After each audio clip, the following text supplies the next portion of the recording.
नमस्कार. Down memory लेन या मालिकेतील हा 47वा भाग. आयुष्यात आपण अनेक गोष्टी करतो आणि त्यांना काय काय धमाल उडती. अशा अनेक गोष्टींपैकी एक हा वेगळा जीप खरेदीचा किस्सा आहे.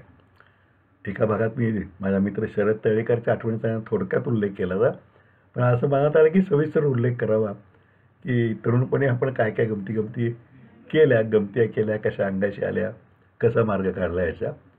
तर जीप खरेदीचा किस्सा आहे. साधारणपणे 78-79 ही गोष्ट असेल काहीतरी. आम्ही मित्र नेहमी अनेकदा जेवण म्हणजे भोजन होतं, जेवणं करायचो आणि कधी-कधी त्या गप्पा व्हायच्या, बऱ्याचशा नवीन कल्पना सुचायच्या गप्पांना. असं एकदा आम्ही सगळे मित्र जेवायला बसलो होतो आणि मला वाटतं शरद तळेकरच्या घरी जेवायला बसलो होतो. त्या आईने जेवण केलं होतं खास. कारण आम्हा मित्रापैकी बहुतेक जण नॉनव्हेज खाणारे होते, त्यांच्याकरता खास नॉनव्हेज, मला शाकाहारी असं.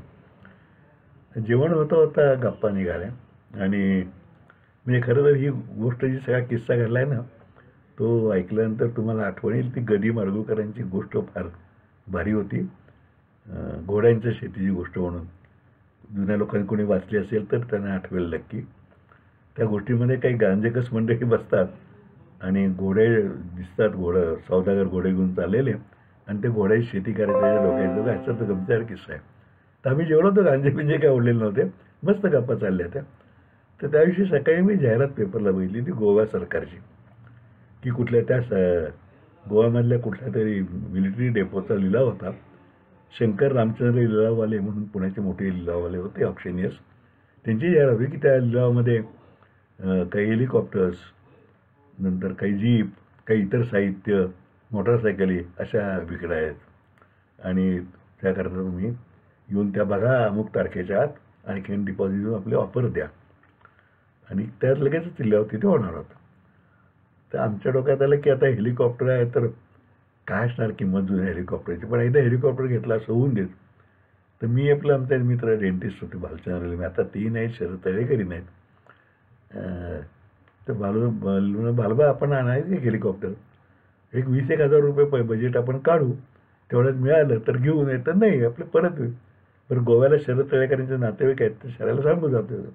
बरं शरद आमचा म्हणजे भयंकर उत्साह आहे, जातो की म्हटलं त्याला काय आहे. मग त्यात असं होतं ना की तुम्हाला 20% रक्कम बयाणा भरायची होती. म्हणजे समजा तुम्ही एक 10,000 रुपयाची बोली लावली तर 2,000 रुपये डिपॉझिट भरायचं, मग तुम्ही लिलावात भाग घेऊ शकता आणि मग पुढे 8 दिवसात सगळे पैसे भरायचे वगैरे. जातो म्हणलं. मग त्याला म्हटलं तर आम्ही पैसे गोळा केले लगेच सगळे, कुठं होते पैसे, आणि त्याला 30,000 रुपये दिले. म्हणलं जाऊ ये शर्मा, उद्याचा बघा काय होतंय ते.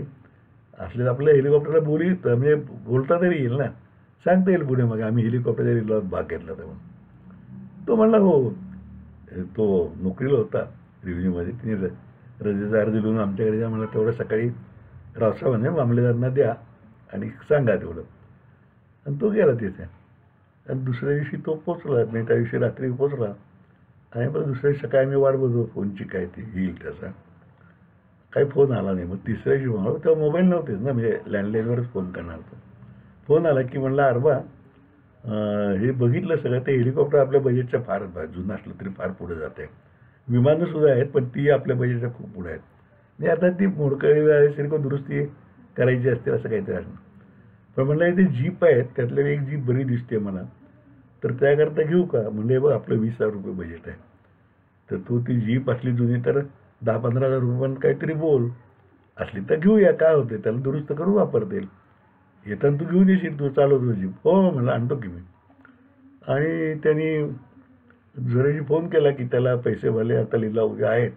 आणि परत फोन आला दुसऱ्या दिवशी की लिलावात जीप घेतली आहे, 13,000 का 14,000 रुपयाला ते ठरलंय सगळं, लिलाव मंजूर झाला आहे.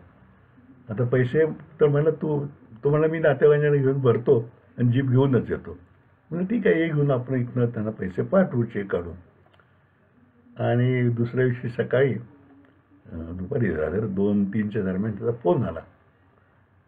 सातारच्या बाहेर म्हणजे तिकडून कोल्हापूरकडून येताना गोडोली म्हणून तिथं नाका आहे, जाकात नाका होतं, म्हणजे अजून यायचं.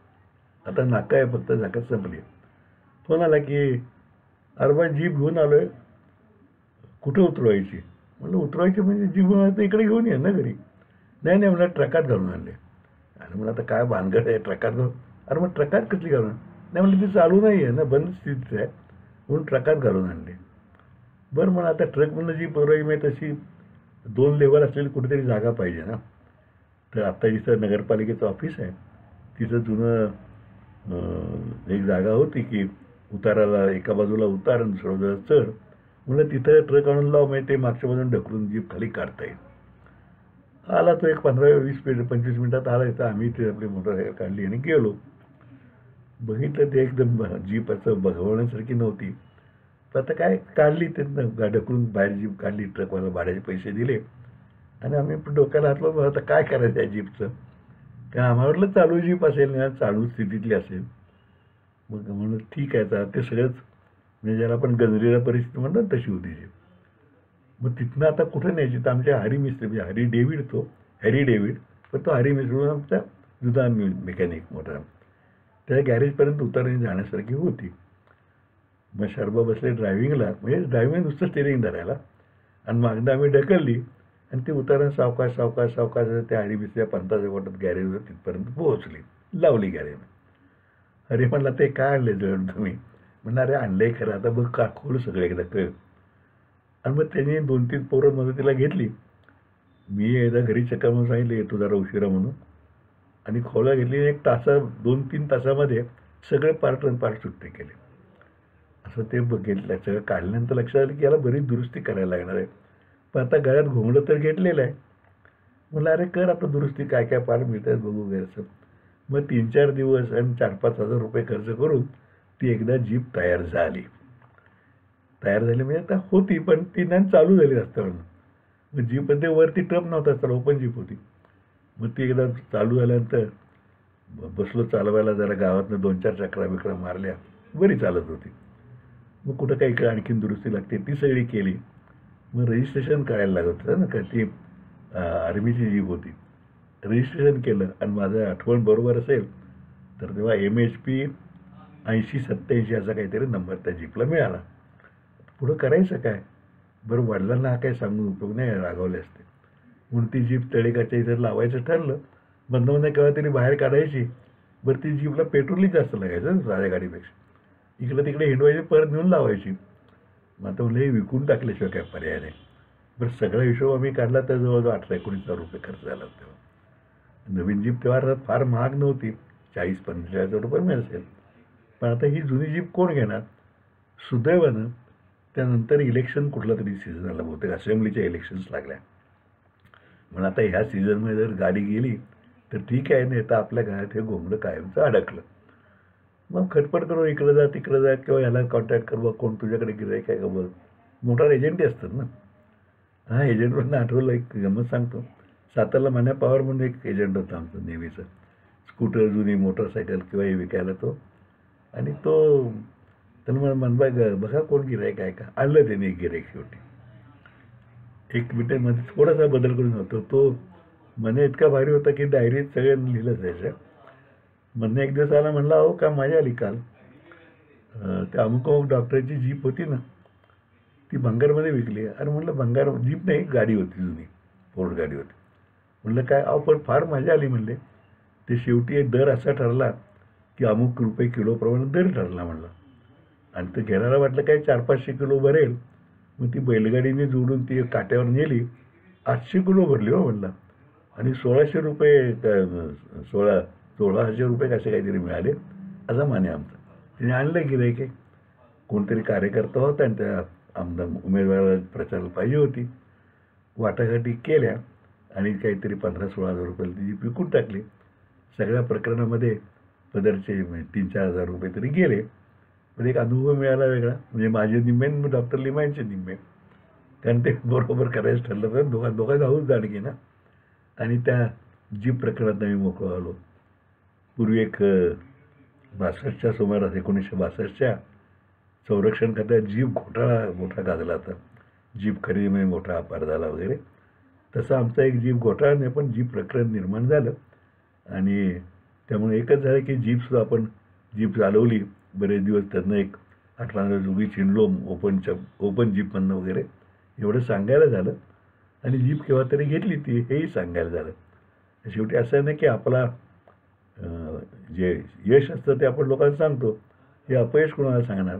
पण आता एवढ्या वर्षानंतर त्या अपयशातली सुद्धा गंमत सांगायला म्हणजे आत्ता तेव्हा सांगायलाही मजा येते, तुम्हाला ऐकायलाही मजा आली असेल असं वाटतं. आणि त्या गोष्टींत आपण काही ना काहीतरी शिकत जातो ना. म्हणजे बेत होता हेलिकॉप्टर घ्यायचा, आणली सेकंड हँड जीप, ती बंद पडलेली, ती दुरुस्त केली, ती विकली आणि त्यामध्ये 1,000-2,000 रुपयाचा जोडा काढला. हा जो अनुभव आपल्या पदरी नवीन अनुभव देऊन जातो, नवीन काहीतरी शहाणपण देऊन जातो. आणि या अनुभवातून आपण जास्त जास्त शहाणे म्हणजे चांगल्या अर्थानं शहाणे होत जातो असं मला वाटतंय.